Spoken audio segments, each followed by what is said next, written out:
श्री स्वामी समर्थ. सर्व स्वामी भक्तांना माझा नमस्कार. बाळप्पा महाराज हे चोळप्पा महाराजांसारखेच श्री स्वामीचे एकनिष्ठ भक्त व श्री स्वामीचे लाडके शिष्य होते. बाळप्पा महाराज हे कर्नाटकच्या विजयपूर जिल्ह्यातले होते.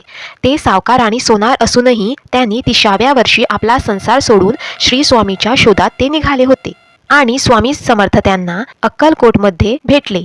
त्यांचे जीवन स्वामीच्या शिकवण्यावर आधारित होते आणि त्यांनी दत्तप्रसादायाची प्रसारात महत्त्वपूर्ण भूमिका बजावली. तसेच बाळप्पा महाराजांनी अक्कलकोटमध्ये स्वामीच्या पादुका व चिन्मय पादुकाचे पूजन करून गुरु मंदिर स्थापन केले, जिथे आजही त्यांची स्वामी भक्ती आणि सेवा अखंड सुरू आहे. बाळप्पा महाराज हे श्री स्वामीचे एकनिष्ठ आणि समर्पित भक्त आणि एक प्रिय शिष्य होते, ज्यांनी आपल्या सेवेतून स्वामीची कृपा मिळवली आणि त्यांची कार्यालया पुढे नेली. श्री स्वामी समर्थ. जय जय स्वामी समर्थ.